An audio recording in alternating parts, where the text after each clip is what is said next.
Uma boa noite a todos, a graça e a paz do Senhor Jesus Cristo. Há uns domingos a gente vinha estudando o livro do Apocalipse, fechamos o livro do Apocalipse, alguém me falou, faltou o capítulo 22. Eu vou retomar o 22 porque eu já não lembrava, para mim eu tinha fechado Novo Céu e Nova Terra, estava valendo a fechadura. Resolvi vir no livro de abertura das palavras de Deus, o livro do Gênesis, para a gente pensar um pouco. Eu vou desafiar os outros pastores da igreja a pegar uns temas desses comigo do livro do Gênesis, para que a gente tenha uma boa base para a interpretação de toda a Escritura. Uma boa percepção de quem é Deus a partir do Gênesis, dá para nós uma boa visão de como vamos nos relacionar com esse Deus a partir do que Ele mostrou para nós, do que Ele revelou para nós na sua palavra. Então, nós estamos estudando o Gênesis, peguei uma base bem sintetizada do que considero ser importante conhecer, a criação, a queda no capítulo 3, os juízos de Deus, a gente vai ver o dilúvio, a gente vai ver, isso são os que são certos já, viu? A gente vai ver Babel, onde o povo é disperso. A gente vai ver 4 personagens importantíssimos ali. Abraão, Isaac, Jacó e José. Vamos passar pela história desses moços de Deus, desses homens de Deus. Então, a gente vai ter um bom panorama, eu espero, ao final dessa caminhada em Gênesis, do que diz Deus a respeito da humanidade, da origem de todas as coisas, de como fomos criados, de para que fomos criados, qual o propósito disso tudo. Então, eu acalentei meu coração ao ler Gênesis e espero que isso ocorra no seu coração também durante essa leitura, durante essa meditação. Fez sentido para mim, enorme, reler o livro do Gênesis e eu espero compartilhar esse sentido que fez para mim com você também. Espero que a gente viva reflexos disso na vida prática, não apenas construir um bom conceito a respeito de Deus, mas que isso desemboque numa boa relação com Ele, numa boa experiência de relacionamento com esse Deus. É impressionante, você não acha assim, que Deus fez todas as coisas, pensa comigo, ao agir da sua voz, ao som da sua voz, como diz uma das músicas que a gente canta aqui na igreja, tudo foi criado, tudo que a gente conhece, vem ao som da voz do Senhor. Ele diz, haja luz. Isso é extraordinário, concorda comigo? Que poder é esse? Que diz assim, haja luz e a coisa surge. Surjam os firmamentos, os céus, os planetas. Isso é extraordinário. Isso é extraordinário. Esse Deus que interage conosco aqui. Mas conosco, ao nos criar, fez com toque. Não é extraordinário? Pensa aí, tocou na lama, teve contato com suas mãos, fica entranhado. Você já lidou com barro assim? Quando você era criança, você brincou com esse negócio de... Fica entranhado em nós, fica parte de nós moldado ali, mas parte daquilo moldado em nós, entranhado em nós, a relação. E não bastasse isso, diz o texto que Ele soprou em nós de si. Deus deu de si para mim e para você. Pensa o que é isso. Isso é extraordinário. E aí o autor do Gênesis vai dizer que Ele nos fez a sua imagem e semelhança. Olha que coisa. O que há de mais parecido com Deus na criação, está aqui, parecido conosco aqui, é a gente.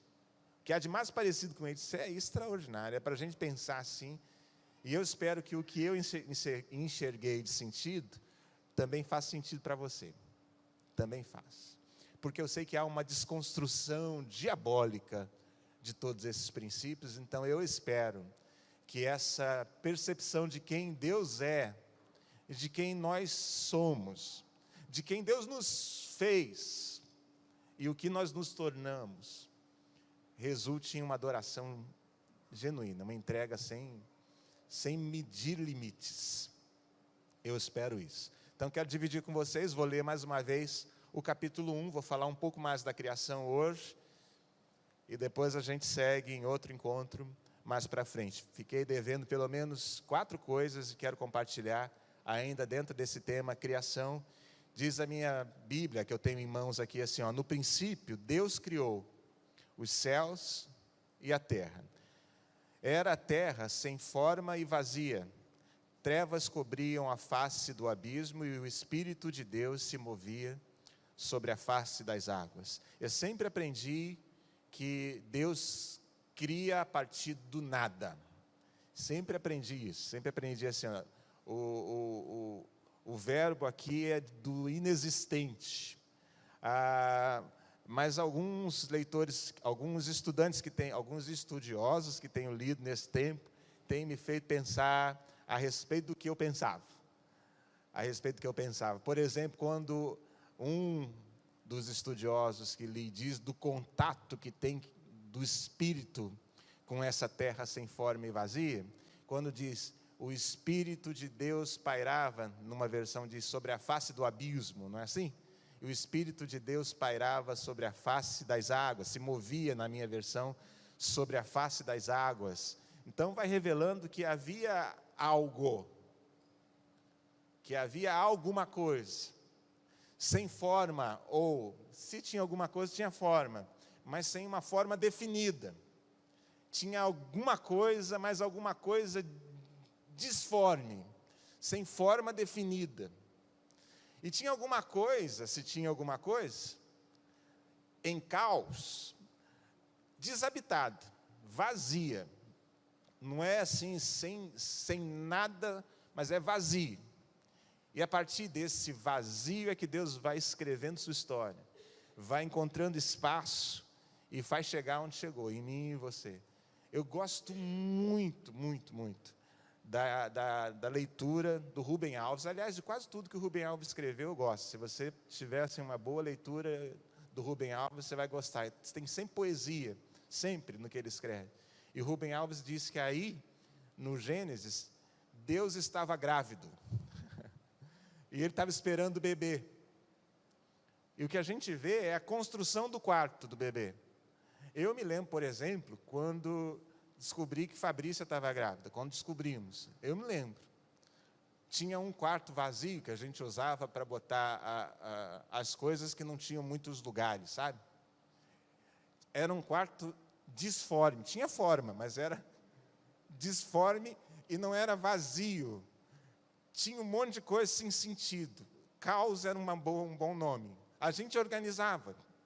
Mas a gente organizava dentro do que era possível. A gente organizava o que não tinha lugar.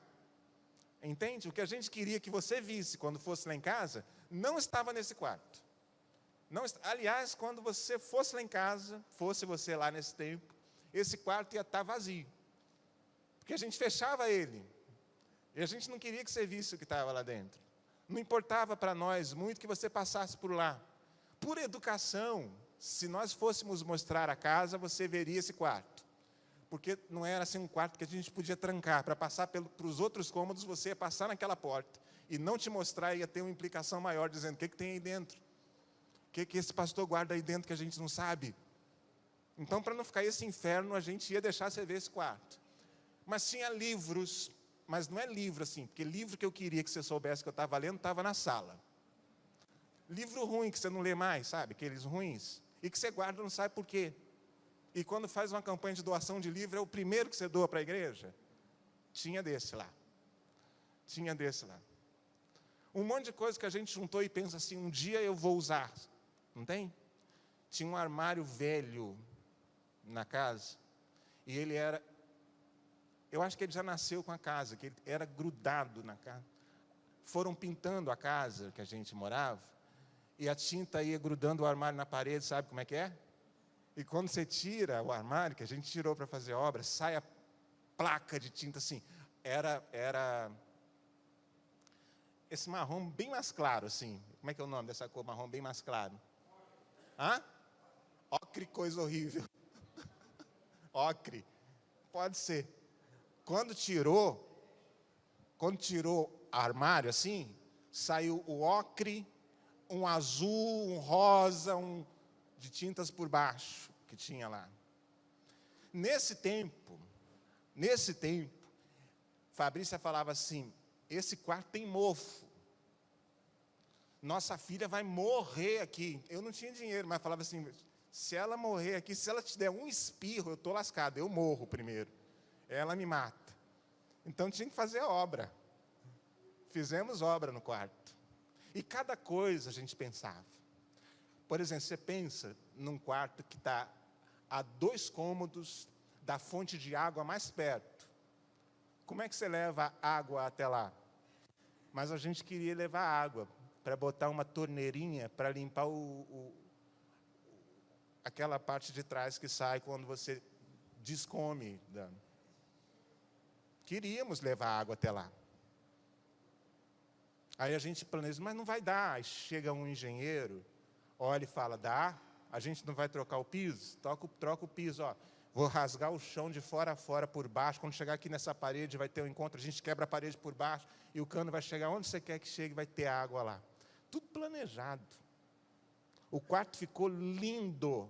Passou a ser o inverso. Antes da Manuela chegar, o primeiro lugar da casa que eu queria te mostrar era esse. Aí a gente pintou metade da parede de lilás. A gente comprou uma flor, um tapete de flor, de cara branca no meio, e com as bordas lilás combinando com a parede. A gente comprou cortina dessa de seda bem levinho. A gente pendurou bichinhos assim, ó. Era o primeiro lugar que eu queria te levar na minha casa quando você chegava. Era o lugar mais bonito da casa, não era? Era o lugar mais nobre da casa. Era o caos antes. Mas passou a ser o lugar mais nobre da casa. Mais belo. Eu lembro, enquanto falo com vocês, sem exagerar, estou falando com honestidade, eu estou lembrando do cheiro de tinta do quarto que tinha. O cheiro de tinta bom daquele tempo. Porque passou a ser o lugar mais importante da casa. A Manuela chegou, ficamos uns dias sem ir para lá, acho que 1 ou 2. Eu dormi lá com as janelas abertas para saírem todos os cheiros de... Não foi? Para ter certeza que saiu o cheiro de tudo. Nós levamos a Manuela para lá. E depois disso, o quarto era secundário. Porque o que eu queria mesmo era que você visse a minha filha quando você fosse na minha casa. Já não importava mais em qual cômodo. Porque o motivo do quarto tinha chegado. O motivo da dívida que se faz para pagar em 50 vezes, naquele crédito que você pega para descontar no salário, não tem, do servidor. O motivo tinha chegado. Era a coisa mais importante de todo aquele processo. Manuela estava lá. Essa é a descrição que o Rubem Alves dá. Deus, quando cria todas as coisas, Ele está pensando um quarto para o bebê que vai nascer. Ele está pensando em mim e você. É lindo o quarto. É maravilhoso. Aliás, a própria palavra diz que viu Deus, depois de fazer alguma coisa, viu Deus que aquilo que fez era bom. Era lindo.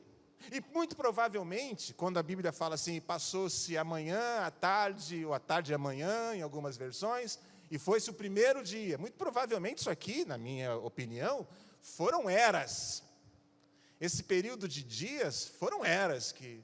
E eu fico imaginando Deus compartilhando ou desfrutando daquilo que criara. Dizendo, olha aí, ó. Olha aqui esse armário velho, eu vou tirar. E vou botar aqui vou botar uns luminares aqui. Eu não lembro qual foi o luminar do quarto de Manuela, não lembro. Qual foi a lâmpada, você lembra? Eu lembro da minha infância, de 5 anos, eu lembro mas não estou lembrando de Manuela. Foi uma lâmpada comum do nosso quarto?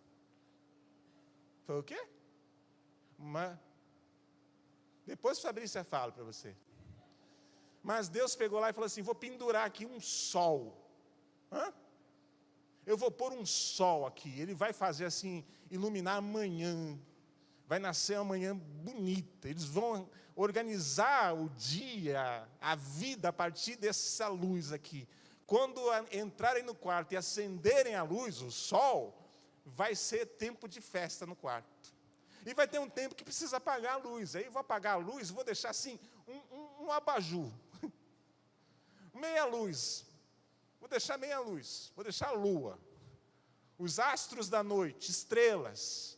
Deus estava pensando em mim e em você. Isso não sou eu que estou dizendo, não. Que eu acho lindo de dizer. Foi uma interpretação da Bíblia do Rubem Alves. Olha que coisa preciosa. Pensa que Deus pensou a mim e a você quando criou todas essas coisas. Quem gosta de mar mais do que serra entre nós? Vamos ver aqui. Mais mar do que serra. O melhor mar que tem, pensa nele. Pensa. Aquele cristalino. Brilhante, pensa. Você pensa assim, eu penso, quando eu vejo essa imagem na minha mente, Arraial do Cabo. Só que com água quentinha. É o que eu penso. Não é um dos melhores lugares para mergulho? Capital nacional do mergulho, não é? Para a turma que é de lá. É lindo.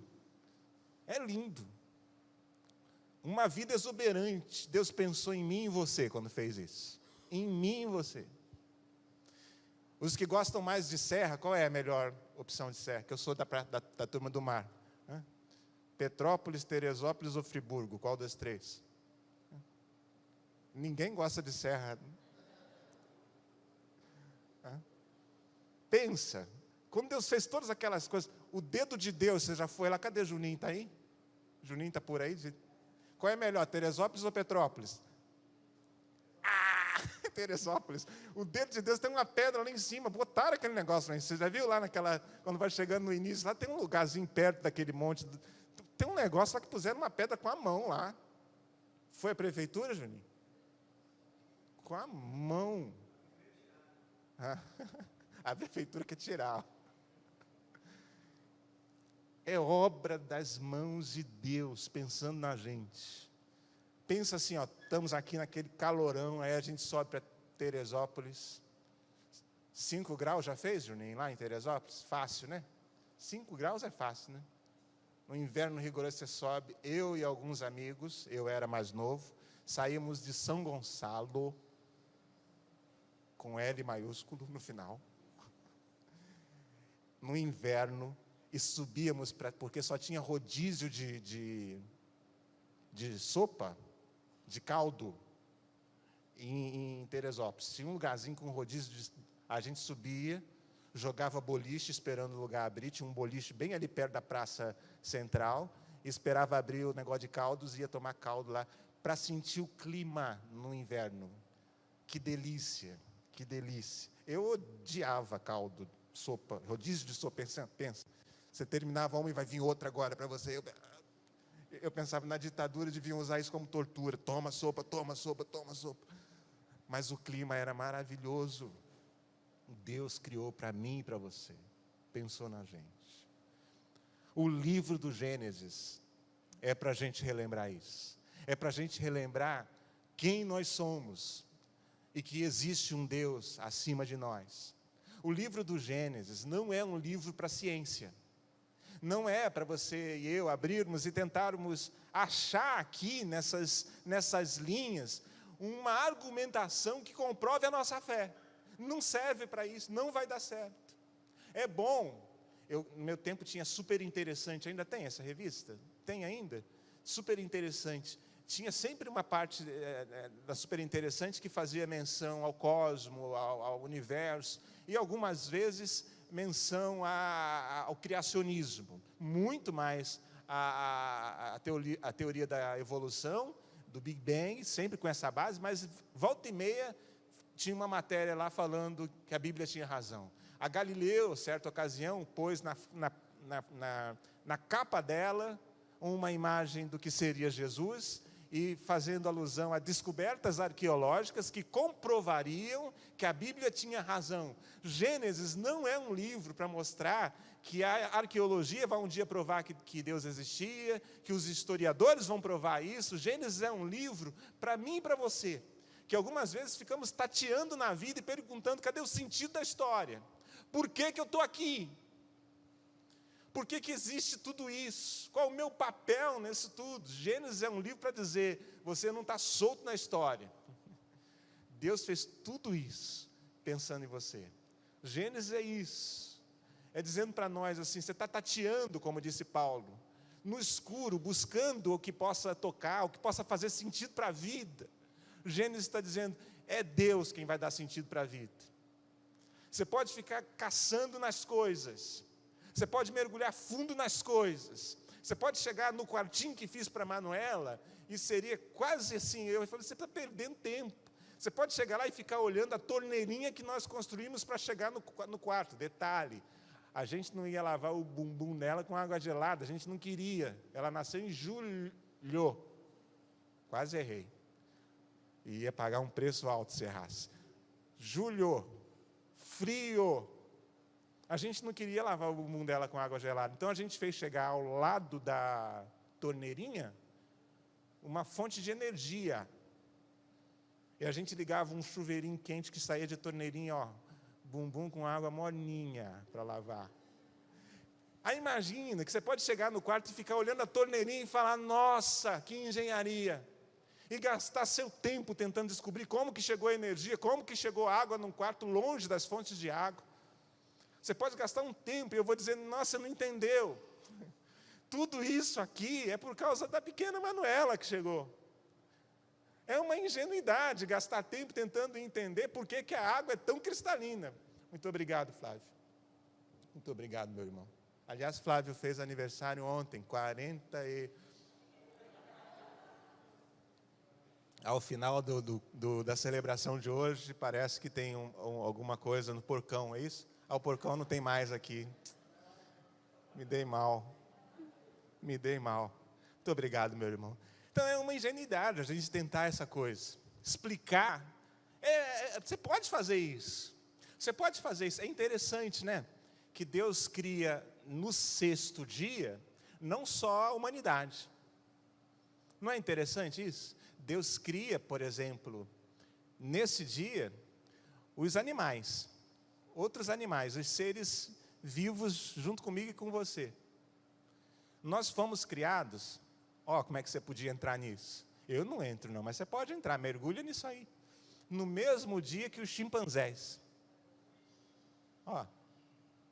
Não podia? Aí você entra mais fundo.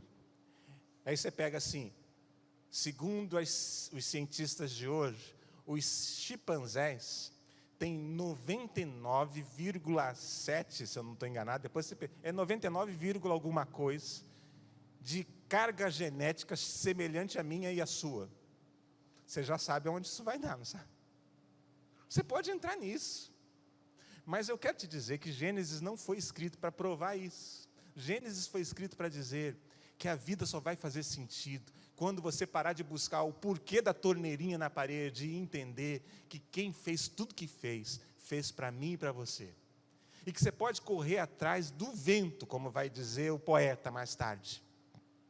No livro das sabedorias, no livro de poesias. Você pode correr atrás do vento, fazendo sua vida funcionar, tendo explicação em todas as outras coisas. Você pode tentar dar sentido para a tua vida, tendo uma boa conta bancária. Você pode. Você fala, eu vou resolver a minha história, porque eu nunca mais vou ser pobre, nunca mais vai ter miséria na minha casa. Mas vai te faltar alguma coisa. Você pode ter o melhor diploma, pensando, eu vou ser alguém nessa vida. Eu vou ter conhecimento. Eu vou dar um salto de conhecimento, porque conhecimento é tudo. Você pode fazer isso. Você pode falar assim, eu já tenho um pouco de dinheiro, o suficiente. Tenho um pouco de conhecimento, o suficiente. Agora eu quero diversão. Eu quero prazer. Eu quero serra, mar. Eu quero diversão. Eu quero Beto Carreiro e Disney. Eu quero.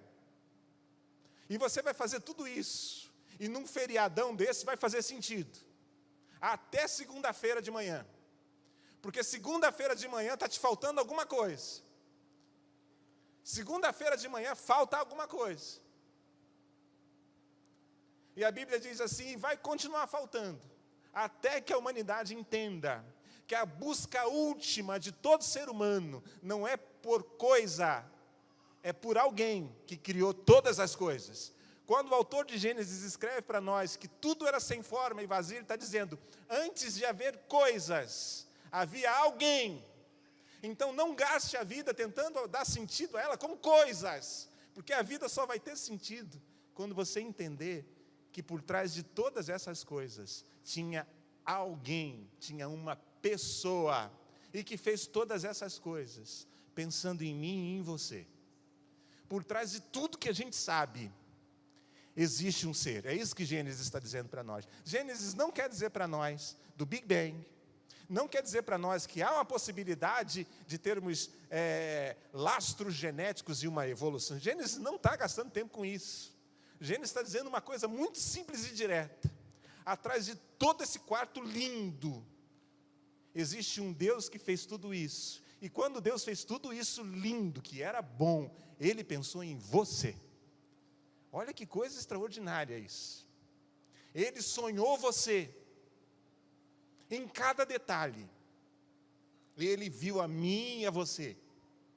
E a nossa vida só vai ter sentido de verdade quando a gente se vê voltado para essa pessoa que fez todas as coisas, que a gente aprendeu a chamar de Deus e percebeu que é um Deus de amor. A vida só vai ter sentido quando a gente se voltar para Ele de verdade e dizer: Tu és o centro de todas as coisas. Entende isso? Entende a preciosidade disso? A vida só vai ter sentido quando a gente olhar para isso e falar: Deus, Tu és maravilhoso, não há outro além de Ti, e eu quero me refugiar em Ti, Tu és tudo para mim. É isso que Gênesis está explicando para nós. Segunda coisa, esse é um livro escrito para dizer para a humanidade da sua capacidade ou da sua utilidade. O autor do Gênesis diz que Deus criou o homem à sua imagem e conforme a sua semelhança. E disse a ele assim: tenha domínio sobre todas as coisas que criei. Pensa o que é isso? Aí eu gosto muito do John Stott, que ter domínio sobre todas as coisas conheça sobre isso, faça isso funcionar a seu favor, faça isso funcionar para você. Deus olhou para o jardim que fez, para o quarto que fez, e disse: desfrute de cada coisa, foi para você que eu fiz. Tenha domínio sobre todas as coisas, cultive e guarde o jardim que eu fiz para você. Deus deu a mim e a você utilidade. Você já pensou se o John Stott está certo? E eu acho que está, na interpretação do tenha domínio sobre todas as coisas, de fazer a coisa funcionar, de aprender a arar a terra, de aprender, por exemplo, teve um tempo que a humanidade tinha medo de raio, não era assim? E se caísse um raio, pensava que era o Deus do raio, Deus qual o Deus do raio, que joga raio? Ah, São Pedro, não, né? Qual o Deus que joga raio? Pensava assim, quem jogou foi um desses que vocês falaram, Thor. Eu vi, essa foi fácil de ler, a boca fez Thor, o Deus do trovão. Aí a humanidade, para não cair raio, fazia trabalho para Thor. Para Thor não, porque é da Marvel. Mas com medo de raio, você faz serviço para o Deus do raio.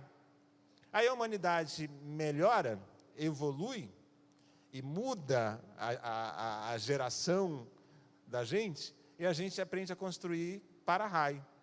E que se lasque o Deus do raio, porque a gente aprendeu a ter domínio sobre o raio agora. E o Deus do raio fala: e minha oferenda? Aí você fala: lascou, dançou. Você morreu. Porque a gente está na era do iluminismo. A gente passou a pensar e a ter a gente como centro da coisa. Não temos mais a sua divindade. Aprendi a dominar as divindades. A gente aprende a dominar a agricultura, e a gente não fica mais pedindo para Deus abençoar ou não abençoar. A gente sabe quando tem que plantar, a gente sabe tornar a terra fértil, a gente sabe dar espaço para a terra respirar. A gente aprendeu. A gente sabe que terra produz, que terra não produz. A gente foi aprendendo a dominar o mar. E eu fico pensando, você vê aonde que a gente chegou hoje? Que ponto que a gente chegou hoje? Há uns anos atrás, eu vou contar essa história, que a minha cabeça vai trabalhando rápido demais. Você sabia que futebol era pecado? Você já ouviu isso? Tinha uma turma de crentes no seu tempo que não jogava futebol? Ouviram isso? A bola é o ovo do diabo, você ouvia isso? Hã? Eu tinha um amigo no seminário que falava assim, eu sei que é, por isso que eu chuto ela. Por quê? Porque lá atrás, você pensa fazer culto essa hora, é impossível. Tinha que fazer 4 horas da tarde, porque ia acabar, não tinha energia, ia acabar a luz natural, não tinha como eu ler a Bíblia, não tinha como pregar. Então fazia-se o culto 4 da tarde, só que 4 da tarde, Afrânio, também era o futebol do marido que a gente estava orando para converter. Aí a mulher chegava na igreja e queria que o marido dela estivesse lá, para ser convertido, para ouvir da palavra. Mas ele estava no futebol de 4 horas. Pensa, Brito, que desafio. Aí o pastor falava assim, cadê o seu marido, irmã? E ela diz, não veio hoje não. Por quê? Está no futebol. Aí o pastor falava, esse negócio de futebol é do diabo. E naquela ocasião fazia todo sentido, concorda comigo? Porque assim, olha, o diabo usa desse horário para não fazer todo sentido. Só que foi passando, a gente foi evoluindo, hoje tem futebol de noite, né? Tem, vários. Hoje a gente tem seleção brasileira evangélica de futebol. É de Deus agora. Porque a gente foi tendo domínio sobre a coisa. O diabo passou a não ter mais domínio sobre o horário das 4 horas. Você vai fazer 4 horas, a gente cria energia elétrica. A humanidade, tem energia, a gente está aqui. Aliás, se faltar luz, diabo, fique sabendo. A gente hoje tem Bíblia no celular, e você está amarrado, e a gente vai ter culto assim mesmo. Por quê? Percebe? E se acabar a bateria do celular, porque o pastor pregou muito, eu guardei a sua palavra no meu coração, para não pegar. A gente vai tendo domínio sobre a coisa. Antigamente, inimaginável, você via o 007 tirar um sapato, pegar a parte de baixo do sapato, abrir o negócio e discar, porque era discado, num telefone, num sapato. Você via isso? Você viu esse tempo? Você é velho, irmão. Você viu isso? Hoje, ele vai para dentro do recinto e conversa sem nada. Está aqui dentro dele, ó. A águia pousou. Está aqui dentro. Tecnologia. Hoje, já desenvolveu-se chip capaz de avaliar se eu e você estamos prestes a ter um infarto, se nosso sangue está mais ácido, tudo controlado e sai na palma da sua mão. De 1930 para cá, a nossa evolução, o nosso tenha domínio sobre todas as coisas, explodiu de um jeito que é inimaginável. A gente vivia em carroça há 500 anos atrás, você pensa o que é isso? Era o melhor de tecnologia que a gente tinha. Agora, quer mais? Quer dizer, pelo menos a mim assusta. Quer mais assombro? Dizem que nos próximos 5 anos, a gente vai evoluir mais do que nos últimos 50.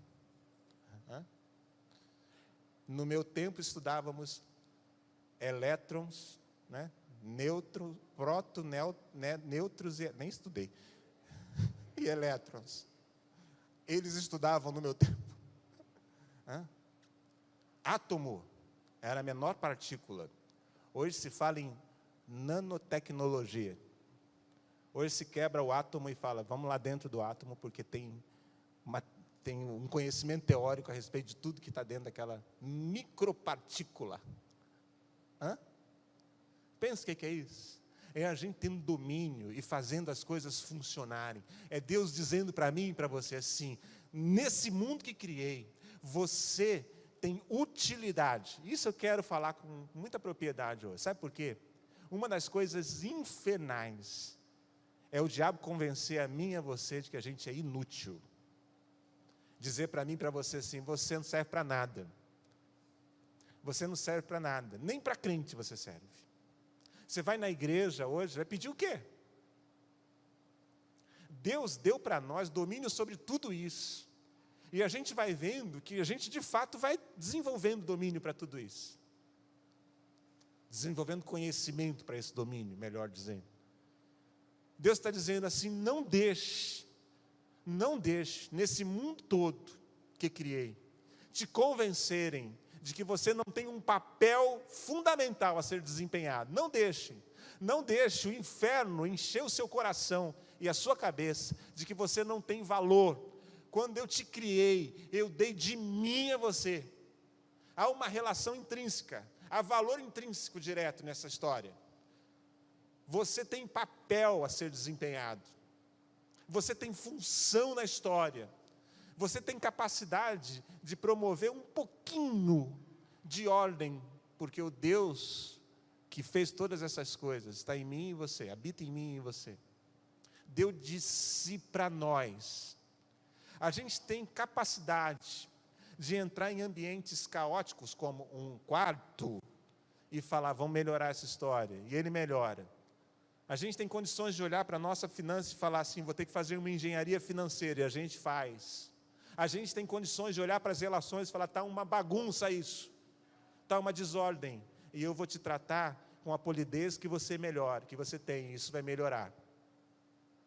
Eu e você temos um papel a desempenhar que é capaz de promover organização, que é capaz de promover transformação e mudança. E o diabo fica convencendo você assim, não vai nem na igreja, não faz oração não. Aliás, se alguém orar, você vai, porque a sua não estão ouvindo, você é ruim demais.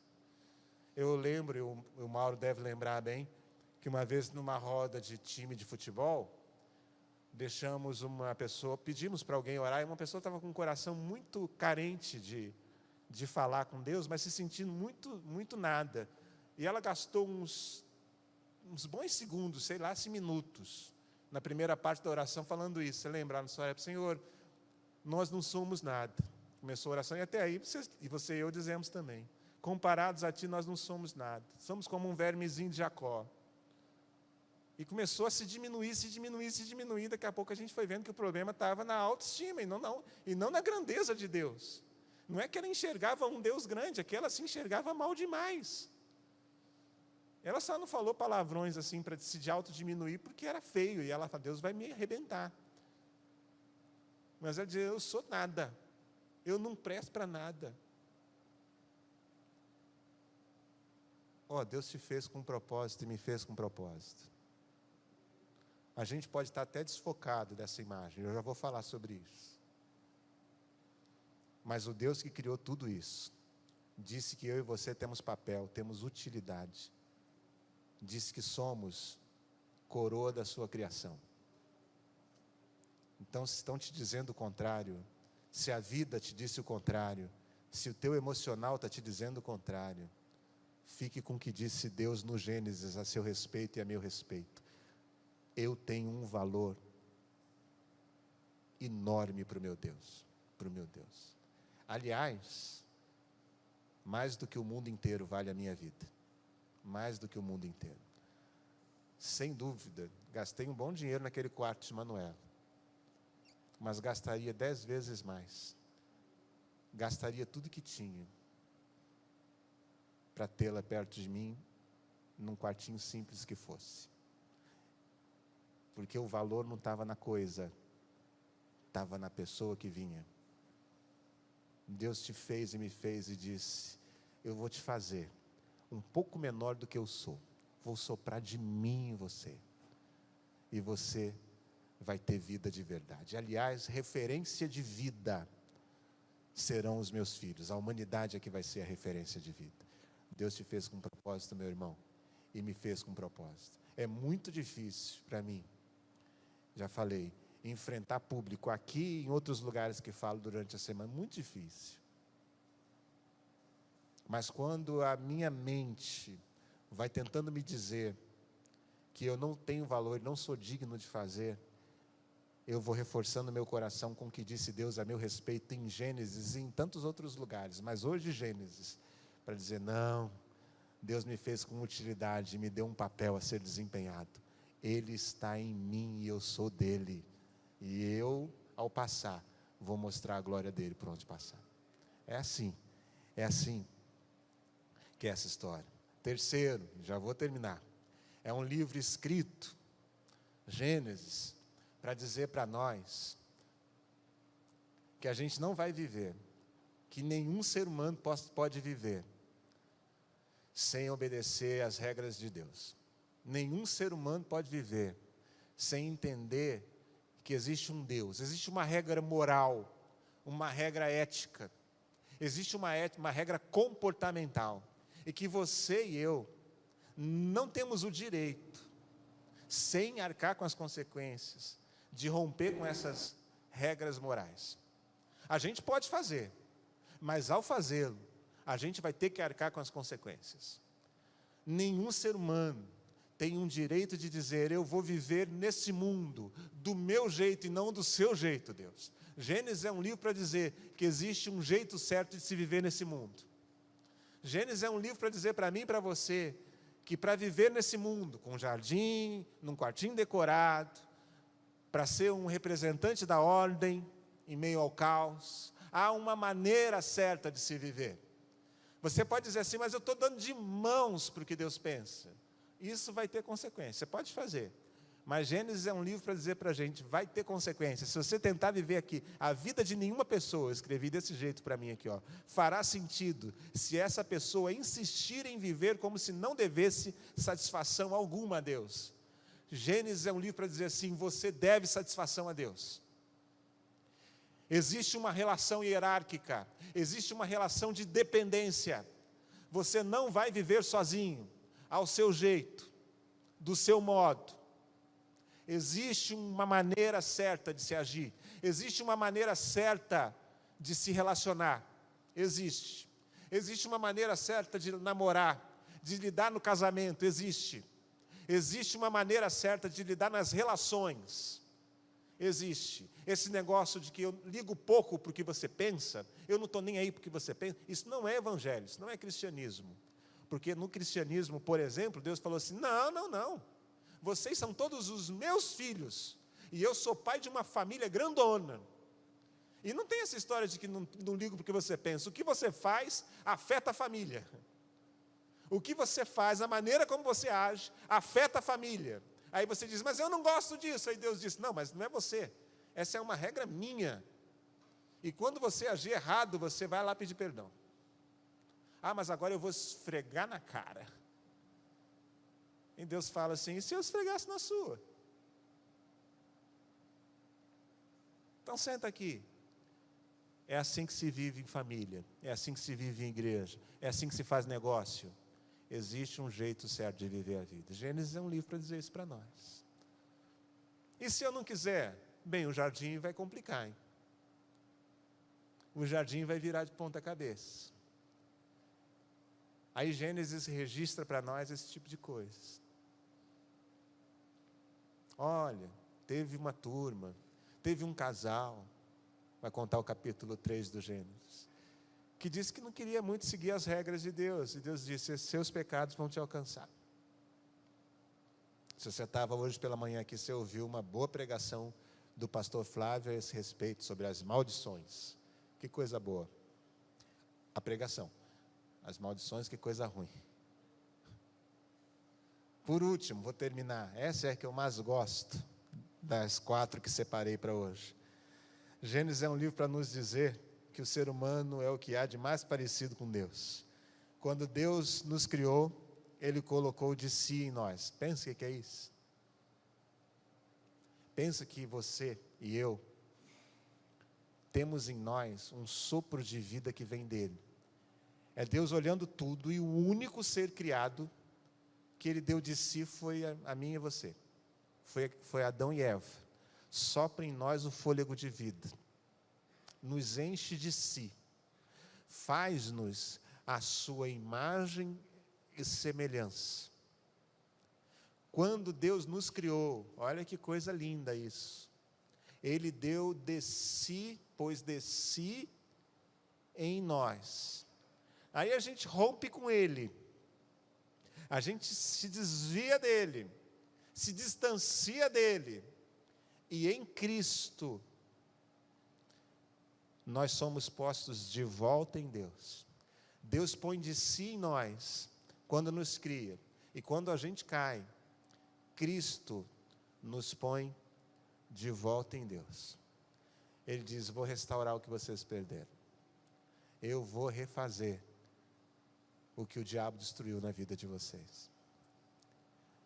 Olha, o que eu tenho hoje não parece nada com Deus. Eu digo, só porque Jesus ainda não entrou aí. Porque a hora que entrar, quando nós olharmos para você de novo, a gente vai ver a glória de Deus resplandecendo na sua vida. Mas tem uma área específica que está o caos. Eu digo, eu sei. De vez em quando a minha fica assim também. Mas existe um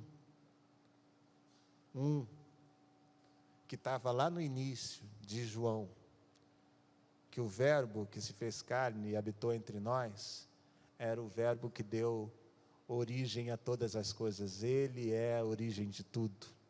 E quando ele entra na história, a gente vai começando a ver a coisa se reorganizar e a glória de Deus se resplandecer de novo. É Jesus que põe a gente de volta em Deus e fala, agora sim, imagem e semelhança vão ser restauradas. Agora sim a gente vai ver Deus em você de novo. É Jesus que faz isso em mim e em você. É Jesus que fala assim, ó, esse lixo, e é muito interessante que a ideia de inferno seja essa. Esse lixo que você se tornou, não presta para nada. Mas se eu entrar na história, se o reino te alcançar, essa é a parábola usada por Jesus, interessantíssima ela. De novo você vai ter significado e proveito. É como uma rede que é lançada, você lembra dessa parábola? E traz tudo que é lixo do mar, peixe bom e peixe ruim, coisa boa e coisa ruim. Aí os pescadores separam o que serve, e o que não presta é lançado no Gaena, ou no Guiena, no inferno, que a gente aprende. Sabe o que é? É um lugar onde queima as coisas que não prestam, é o lixão de Israel, é jogado lá. Interessante que Deus diz assim, olha, se você não for alcançado pelo reino, a sensação ou a percepção de si mesmo é de lixo mesmo, você perde utilidade e valor, mas quando você é alcançado pelo reino, isso é restaurado de novo em você. Interessante que o inferno seja comparado com um lixão, não é verdade? Que a figura para o inferno seja um lixão onde se queima as coisas. Está dizendo, olha, aqueles que não são alcançados pelo reino, perderam o valor, não servem para nada. É como se Jesus estivesse dizendo isso. O lixo que a gente queima no lixão, mas quando o reino te alcança, o Deus que descia em você, te alcança. Quando Jesus te alcança, Ele te põe de volta nesse Deus. E a gente vive o Evangelho de novo. Você entendeu o que Jesus fez comigo e com você? A oração daquela moça com a gente, na roda de futebol, era a oração de quem ainda não tinha percebido a obra maravilhosa de Cristo na nossa vida. Eu espero que a caminhada no Gênesis restaure isso na minha vida e na sua vida. É maravilhoso o quarto, mas maravilhoso mesmo é o que fez o quarto. Maravilhoso mesmo é aquele que me amou e preparou o quarto para mim. É maravilhoso. É maravilhosa a vida, mas só tem sentido quando eu me encontro com Ele e Ele se encontra comigo. Quando o ser humano perdeu a coisa do encontrar-se ao fim do dia, perdeu tudo que tinha. Perdeu tudo que tinha. Ainda tinha um jardim, mas um jardim sem Deus é um deserto. É um inferno. Qualquer lugar sem Deus é um inferno. A minha oração é que Deus encontre lugar na minha vida e na sua vida em definitivo. E que a nossa vida, em resposta a isso, seja uma vida de adoração, de entrega, de dizermos, Senhor, nós te amamos. Senhor, nós viemos aqui para te dizer que nossa vida só tem sentido se tu estiveres nela.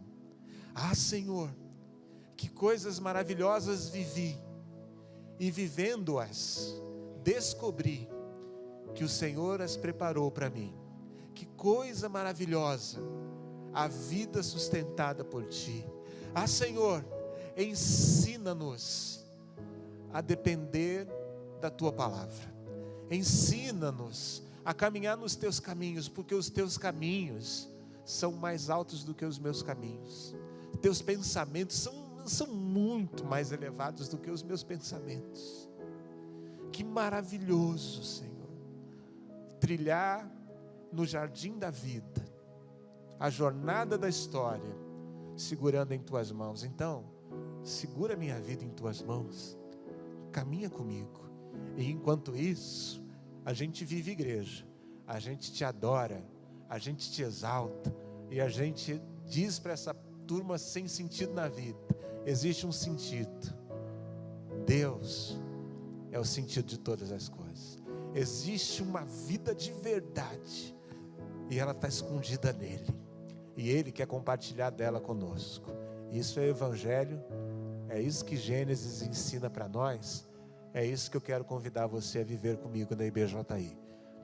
A celebração de um Deus rico em vida, e que me amou, sonhou comigo. Quando a minha vida virou um caos, Ele disse: eu te resgato, eu dou forma de novo, eu ponho em ordem de novo, e todos os fantasmas cessaram. Ele entrou, e tudo novo se fez. Isso é vida, isso é reino de Deus, e é isso que eu quero convidar você a viver comigo de verdade, a mergulhar nisso e falar: Senhor, encha meu coração de vida de novo, encha meu coração de vida de novo, encha meu coração de novidade de vida, sopra do Senhor no meu interior, e restaura em mim a imagem e a semelhança que um dia eu perdi. Restaura no meu coração. Eu quero cantar com vocês, depois nós vamos orar juntos. Então vamos convidar esse nome para entrar na nossa história, nos nossos quartos bagunçados agora, e falar assim: põe ordem na minha casa, Senhor, põe ordem na minha vida, que é onde imperava o caos, brilhe a Tua glória. Que é onde imperava outro reino que não o seu, às vezes o meu próprio, que sejam jogados por terra todos os pequenos tronos, e seja Jesus entronizado na história de novo. Então hoje nós vamos fazer isso, pedir: Senhor, venha na minha história. Aquilo que tinha forma, mas era disforme, era sem forma definida, que se assemelhe a algo que o Senhor tocou. Que aquilo que era vazio comece a ser cheio de vida, num progresso de vida com abundância que não tem fim. Faz assim, Senhor, eu te peço. Visita o Teu povo aqui hoje, e aqueles que estão nos ouvindo pela internet também, de uma maneira poderosa, transformadora, Senhor, trazendo vida de verdade, como a Tua palavra ensinou, que só foi possível por causa da Tua intervenção. Louvado seja o Teu nome, Senhor, nome que é sobre todo nome. Como nós cantamos aqui, não há um nome igual, não há outro igual. Tu és o Senhor, Tu és o Senhor. Então vem e reina sobre nós. Ponha o Teu trono de glória na nossa história de vida, e que ao olharmos, a gente conclua o que Tu também concluístes. Vimos que era bom. Que beleza a presença de Jesus na nossa história de vida. Toma o Teu lugar, nós nos rendemos a Ti. Perdoa, Pai, porque tantas vezes, mesmo sendo Seus, a gente faz os nossos tronos, a gente faz os nossos desvios de rota. Nós queremos hoje à noite reafirmar que Teu caminho é melhor que o nosso, que os Teus conceitos são melhores do que os nossos. Então, ajuda o nosso coração a aliançar com Teu coração. Ajuda o nosso coração a encontrar sentido em Ti, e não nas coisas que estão ao nosso redor ou que nos faltem. Ajude-nos, Senhor, a não desviarmos o olhar do teu trono de glória, porque a tua presença é o melhor lugar do universo. Não tem outro lugar que possamos ir ou nos esconder. Deus, que bênção para nós, que bênção nos refugiarmos em Ti. Eu quero consagrar a Ti, Deus, a nossa igreja, a IBJI. Eu quero Te pedir, Senhor, que a gente experimente na nossa relação contigo e na nossa relação com os outros um avivamento genuíno. Eu quero te pedir isso. Eu quero te pedir um derramar teu tão poderoso e tão precioso em nós, que isso se espalhe e se concretize no nosso jeito de fazer igreja, de viver igreja. Ensina-nos desse jeito, eu te peço, a depender de Ti. Faça desse ambiente aqui um pequeno jardim Teu, Senhor. Como a gente tem no nome Jardim Icaraí, eu te peço que Jardim Icaraí seja um jardim de Deus, regado por Ti, guardado por Ti, que ao olharem para nós, vejam a Tua glória, mas que nós mesmos, ao passarmos pelo Seu jardim aqui, percebamos o aroma do Senhor, a presença do Senhor. Faz assim, eu te peço, encha-nos de novo da água que corre do seu trono de vida. Faça isso jorrar em nós. A nossa vida é tua. Deus, eu sei que o teu Espírito tem dons a serem derramados sobre nós, e eu quero declarar, queremos todos eles em nós. Tu tens liberdade, Espírito de Deus, de se mover e de agir no nosso meio. Somos teus, somos feituras tua e fomos criados para tua glória e para teu louvor. Então haja com liberdade em nosso meio, eu te peço, que ao olharem para nós, vejam Deus em nós de novo, por causa de Jesus e por causa da obra do Espírito Santo, não por nossa causa, mas que a gente seja, te peço, um sinal claro do reino dos céus na terra. Eu te peço assim, para a glória do teu nome, em nome de Jesus. Amém, amém e amém.